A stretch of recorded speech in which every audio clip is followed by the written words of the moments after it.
What's up, guys? This is Coop from Garage Gym Reviews, and today we're going to unbox something special. Something that I think is one of the most anticipated releases of the year, and that is these.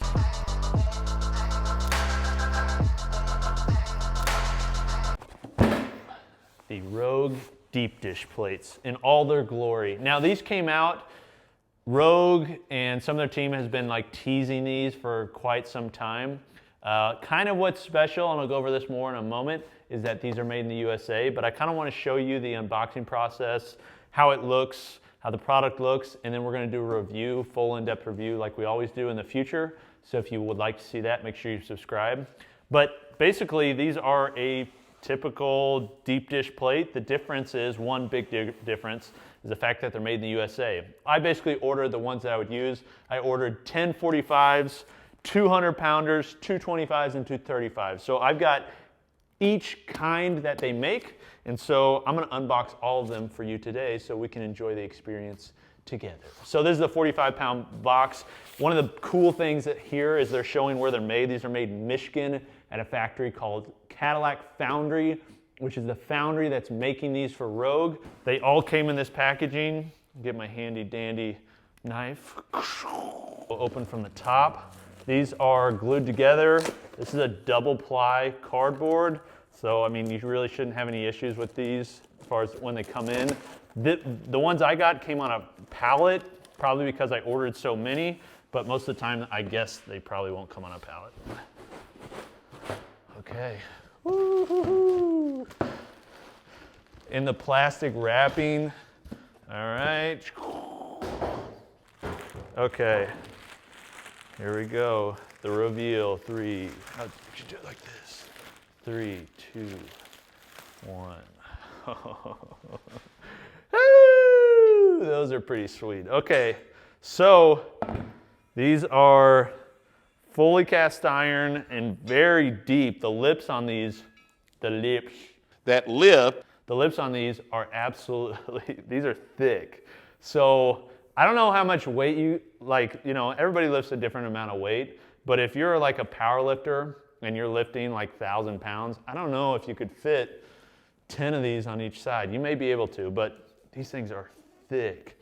But the one, I think the biggest thing I'm noticing from the outset is how smooth the machining is on both the back and the top. Like this top machining is just, it's just so flat. It's like, geez, just incredible. So what they do basically is they cast it, and then afterward they put it through a machine process. And I've noticed that they machined the outside lip, the back side, and then also the inner lip where the plate connects to the bar. So it's gonna slide on really easy. It's not gonna mar or scar your sleeve on your barbell. It's just gonna work really well. And then this part is basically how the entire plate, the inside here is how the entire plate looked before it was machined. These look, see if I can hold that there, look pretty much identical to these, which these are the special edition Arnold plates, probably the most rare plates in the world. These are more rare than Zuvers, I think. If you'd like to see how I got these, I've got a video. I'll put a link right below the like button.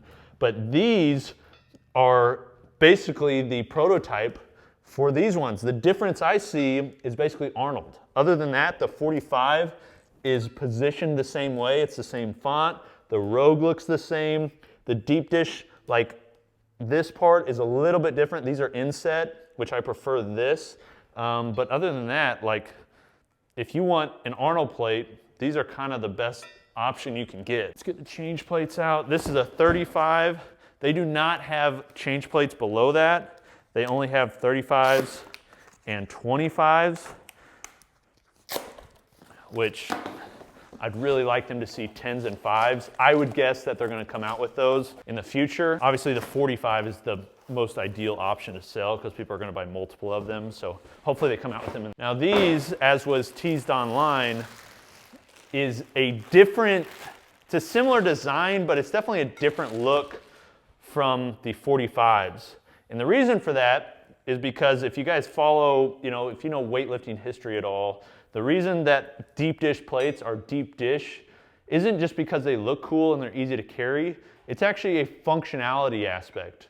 The reason they do that is so that like back in the day before they had bumper plates in Olympic weightlifting, they dropped from overhead obviously, and instead of like using a thin plate that would likely crack the platform, they used a deeper dish, a wider rim, and the reason for that is because it takes up more surface area, so it's less likely to crack the platform.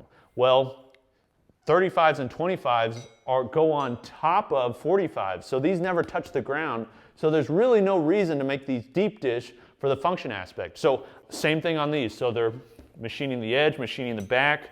It's really nice, not a ton of imperfections, one there, one there. Not that it necessarily matters, as soon as you put these on the bar, they're gonna get imperfect anyways, but it is nice to pull them out and they look perfect. I already took a sneak peek of the 25s, so here we go.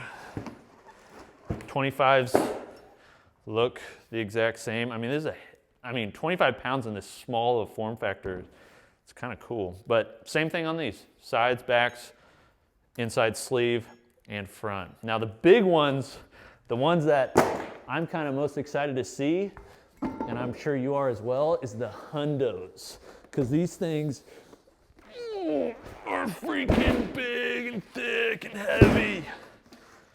Woo! Okay. 100-pounders. I'm guessing this rim is going to be massive because this box is thick. Okay. All right. I want to do this justice so you can see it best, but I don't really know how to do it without scarring my table up. Okay. So can you see that, Sam? Can you see that? It's, how thick is that? That's thick. That's thick. That's thick. Back, sides, and inside collar are not as smooth. It's not like a crazy difference, but it's definitely a difference from the 45s. Let's see if I can just get those to stay there. Put that there. So you can see the 25s in comparison. I mean, the 45s are much smoother. There's some like spotting there. I don't know if that's from the E-coat, which they're coated in, or something else, but it's definitely not as pretty. You know, it's like, I'm sure I'm gonna get comments, that doesn't even matter, Coop. Listen, I'm reviewing it, I'm supposed to point out imperfections, so I know it doesn't matter the weight you lift, but it's definitely there. So, man, those things are thick. So, I mean, other than that, I don't see a ton of imperfections. There's some glob iron there, which may just be excess paint. But other than that, there's not a ton, but man, those things are sweet. 100-pounders, dude. Made in the USA, 100-pounders. Okay, now I want to weigh them. I'm gonna weigh one of each. It's zeroed out just so you can see for yourself how accurate it is. I've got this 20-kilogram kettlebell, competition kettlebell from Kettlebell Kings. So I'll go to kilograms here so you can see it. It's 20.05, so right over 20 kilograms. So I mean, I'm just showing you the scale is pretty accurate. It's not perfect, but it should give us a good idea. Okay, so I'm gonna first do the 45s because those are the most important. We don't want it to be over, or we don't want it to be under. Over is okay, but we don't want it to be over or under. Okay, I've got it on kilogram pound, 45.2. So that's pretty darn good. 45.2, that's pretty good. Okay, let's check out the 35s here. 35.6. Pretty good. Right where we want it, within the range. And by the way, I think they're offering a plus or minus 2% guarantee on the weight. So if you get ones that are overweight, which by the way, I have been seeing, I've gotten some message from people that have gotten these and they've been overweight by like a couple pounds. If it's within the range that they say, the guaranteed weight, they will replace them free of charge. So take them up on it. These are 25s. 25.4. So these are all nice. And then the last ones, the super deep dish. This is like, what's that? It's like the extra mostest bestest pizza. I could get the extra most bestest. This plate is. This is the extra everything. Oh. Chicago style, that's right. Even for a 1,500-pound deadlifter, that's heavy. Okay, 101.5 pounds. Pretty close, within the 2% range. So 1.5 pound over, which isn't ideal, but for a 100-pounder, pretty close. These are the Rogue deep dish plates. These things are absolutely sexy. I'm a huge fan. I can't wait to put these on the bar, start training with them. We're gonna have a review out probably a week after this one, maybe a little bit closer. I want to get it out quick. I just want to get some use with it. But what do you think of them? This is Coop from Garage Gym Reviews. We'll see you next time.